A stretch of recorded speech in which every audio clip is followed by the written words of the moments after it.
교회의 감독. 교리와 성약 41편, 42편, 51편, 54편, 57편. 1830년 가을에 10대 후반 또는 20대 초반의 청년 4명이 오하이오 주 펜실베이니아에 있는 에드워드 파트리지의 모자 가게에 나타났다. 파트리지는 그 청년들에게서 권세의 회복과 새로운 경전의 계시라는 희한한 이야기를 듣고서 그들을 사기꾼이라고 부르며 내쫓았다. 그러나 그들이 떠난 후에 파트리지는 직원 한 명에게 그 청년들을 쫓아가서 그들이 갖고 왔던 몰몬경이라고 하는 책을 한 권 구입해 오라고 했다. 파트리지와 그의 아내 리디아는 신약전서의 복음을 명확하게 가르치고 교회를 이끄는 신성한 권세가 있음을 증명하는 교회를 찾고 있었다.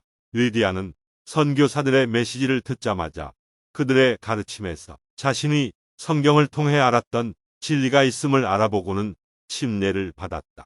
에드워드 파트리지는 계속 확신을 하지 못하다가 뉴욕으로 가서 선지자 조셉을 만나 보고서야 침례를 받았다. 이 시기에 조셉 스미스는 계시를 하나 받았는데 그 계시에서 주님은 에드워드 파트리지에게 너는 나의 영성신 곧 보혜사를 받게 될 것이요 보혜사는 왕국의 평화로운 것들을 내게 가르쳐 주리니라고 약속하셨다. 주님은 파트리지를 그렇게 안심시키셨고 나팔 같은 음성으로 나의 복음을 전파하라는 부름을 주셨다.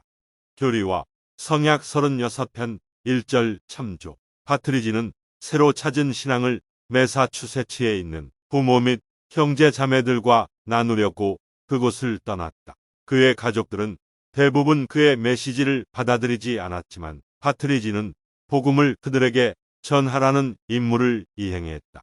1831년 2월 4일에 파트리지가 오하이오로 돌아오자마자 조셉 스미스는 에드워드 파트리지를 설립된 지 10개월 된 교회의 첫 감독으로 부르는 계시, 현재의 교리와 성양 41편을 받았다. 감독 직분은 이 경륜의 시대에 회복된 첫 번째 신권 직분 중 하나였으며 다른 직분들과 마찬가지로 감독의 임무를 이해하는 것 또한 말씀에 말씀이 더해지는 방식으로 왔다. 오늘날의 감독과는 달리 파트리지는 교회 감독으로 성임되어야 할 뿐 아니라 자기의 상업을 버려두고 자기의 온 시간을 교회 일에 써야 한다는 지시를 받았다. 교리와 성약 41편 9절 참조 지침서도 없고 선례도 없었으므로 파트리지는 자신이 수행해야 할 교회 일이 정확히 무엇인지 궁금하게 여겼을 것이다. 다행히도 며칠 후에 조셉은 감독의 임무에 관한 추가의 정보가 담긴 계시, 초기 교회 회원들은 율법이라 불렀음을 받았다.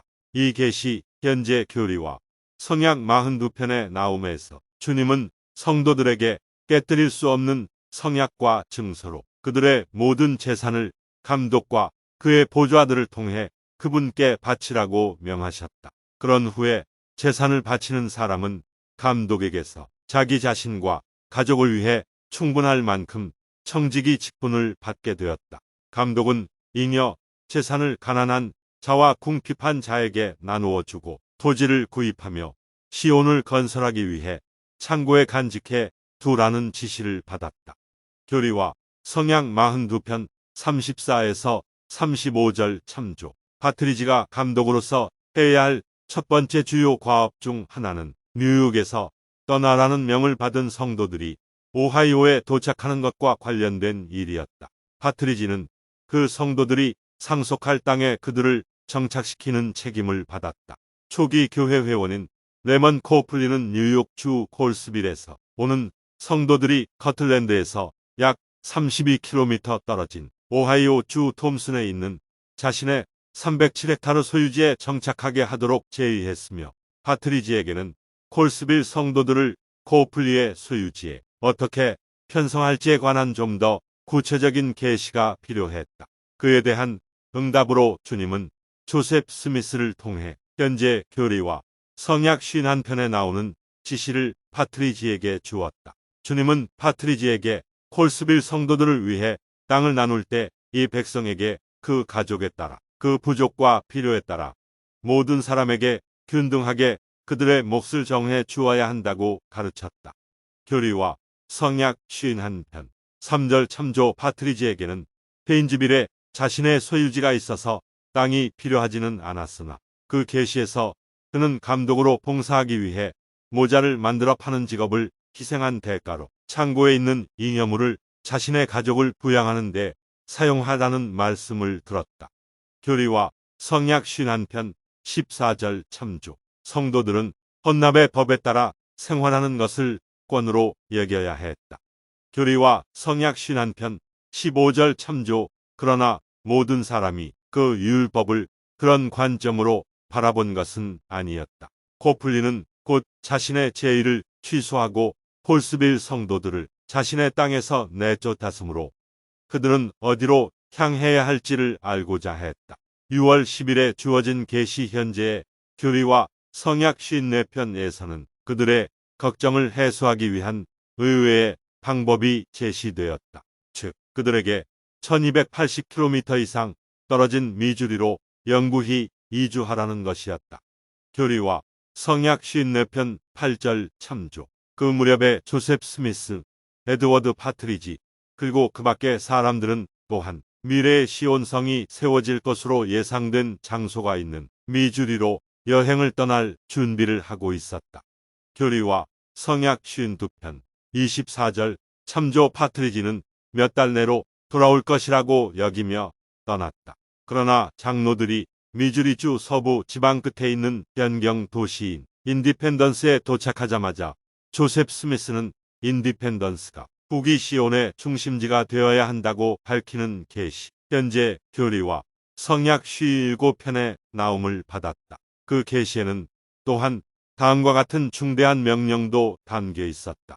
이것이 지혜니 곧 성도들이 그 땅과 또한 서쪽으로 미주리의 서쪽 경계선에 이르기까지의 모든 토지를 구입하는 것이요. 또한 평원과 접하고 있는 모든 토지를 그렇게 하는 것이다. 교리와 성약 57편 4에서 5절 참조. 주님께서는 또한 다음과 같이 지시하셨다. 나의 종 에드워드 파트리지는 내가 그에게 정해준 직책을 맡고 내가 명한 대로 성도들에게 그들의 기업을 분배할지어다. 교리와 성약 57편 7절 참조. 그런 후 주님은 몇몇 사람에게 미주리에 남아 시온을 건설하라고 명하셨다. 파트리지는 자신의 계획과는 달리 자기 가족으로 더불어 할 수 있는 대로 속히 시온의 땅에 심어져서 내가 말한 대로 그 일들을 행해야 하는 이들 가운데 속하게 되었다. 교리와 성약 57편 14절 참조. 또한 교리와 성약 58편 24에서 25절 참조. 며칠 후 파트리지는 리디아에게 보내는 편지에서 자신이 그 여름에 오하이오로 돌아가지 못할 것임을 알리고 대신 그녀에게 5딸들을 데리고 미주리 변경에 있는 자신에게로 와 줄 것을 요청했다. 그리하여 그는 오하이오로 돌아가서 가족이 그 가을에 이사를 오도록 도움을 주는 대신 다음과 같이 적었다. 길버트 형제나 내가 12월에 여기에서 물품 판매를 해야 하는데 그때까지 그가 돌아올 수 있을지 어떨지 몰라서 현재로서는 나의 예상과는 달리 이곳에 머물러 있는 것이 현명한 일이라고 생각했소. 그는 또한 아내에게 그녀가 일단 미주리에 있는 자신에게 오고 나면 당신과 내가 여러 해 동안 겪지 못했던 매우 궁핍한 생활을 당분간 해야 할 것이라고 알렸다. 그는 그들과 주님 사이에서 상의하라는 지시에 따라 교리와 성약 58편 25절 참조. 그녀와 딸들이 어떻게 그 여행을 할 수 있는지에 대해 제언한 후 그녀가 생각하기에 가장 좋은 방법으로 진행하라고 제언했다. 리디아는 이주하라는 그 계시에 기꺼이 순종하여 짐을 꾸리고 가본 적이 없는 서쪽 지역으로 가기 위해 5달을 모았다. 미주리에 있던 파트리지는 폴스빌 성도들이 곧 도착하고 그 밖에 많은 사람들도 뒤따라올 것을 예상하여 성도들에게 그들의 기업을 분배할 준비를 하라는 주님의 지시 교리와 성약 57편 7절 참조에 따라 미주리에 도착한 지 2주일도 지나지 않아 토지를 구입하기 시작했다. 파트리지는 그곳에서 매입한 땅에 성도들을 정착시킬 때 그 해 5월에 그에게 주어진 다음 지시를 따랐다. 어느 사람에게 그의 몫을 지정해 줄 때에 그에게 그의 몫을 보증하는 증서를 줄지어다. 교리와 성약 51편 4절 첨주. 파트리지는 그 계시에 따라 2장으로 구성된 헌납 증서를 발행했다. 그는 첫 번째 장에 각 성도 또는 가족이 감독 앞에 둔 교리와 성약 42편 31절 재산과 물품을 신중히 기록했다.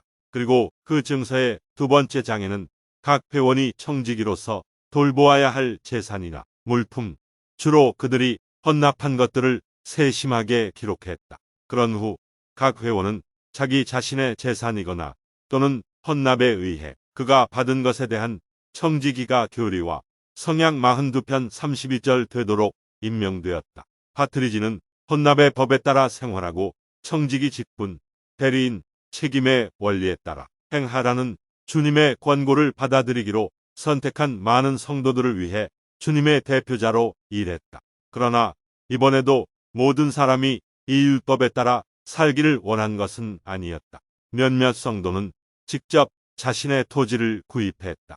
코플리와 베이츠라는 사람이 그랬듯이 몇몇은 재산이나 돈을 기증한 후에 마음이 바뀌어 되돌려줄 것을 요구했다. 파트리지는 수용적인 성도들뿐 아니라 저항하는 성도들도 북돋우고 격려하라는 요청을 받았다. 존 휘트먼은 헌납의 법을 받은 후에 있었던 일을 다음과 같이 기록했다.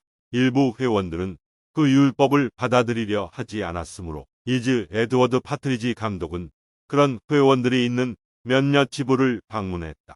이후에 파트리지의 딸 에밀리 다우 파트리지는 완전하지 못한 성도들을 다루는 어려움에 관하여 다음과 같이 회고했다. 첫 감독으로서 아버지에게 놓인 막대한 책임을 되돌아보며 가난과 궁핍한 생활, 견뎌내야만 했던 고초들, 거짓 형제들의 비난, 가난한 자들의 결점 찾기, 적들의 박해 등을 떠올려 볼 때 아버지가 이른 나이에 돌아가신 것이 놀랄 일이 아니다.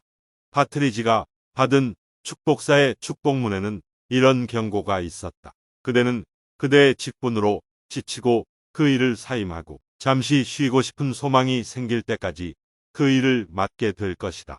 파트리지는 다른 사람들이 지닌 인간적 약점을 다루는 것 외에도 자신의 타고난 본성도 직면해야 했다.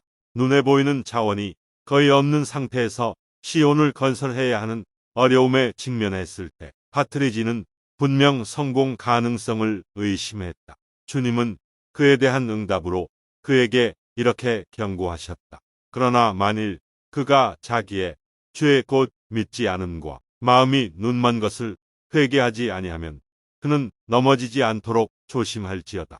교리와 성약 58편 15절 첨주. 파트리지가 1831년 8월에 리디아에게 보낸 편지에는 자신의 직책에 대한 불안이 드러나 있다. 그는 이렇게 썼다. 당신은 내가 중요한 직책을 맡고 있음을 알 것이요. 나는 이따금 징계를 받고 있기 때문에 내가 실패할 수밖에 없는 것처럼 느껴질 때가 있어. 이 대업을 포기하겠다는 것은 아니지만 내가 하나님 아버지께서 받아들일 수 있을 만큼 수행할 수 있을지가 두려울 뿐이요. 그런 후 그는 아내에게 내가 실패하지 않도록 나를 위해 기도해 주시오.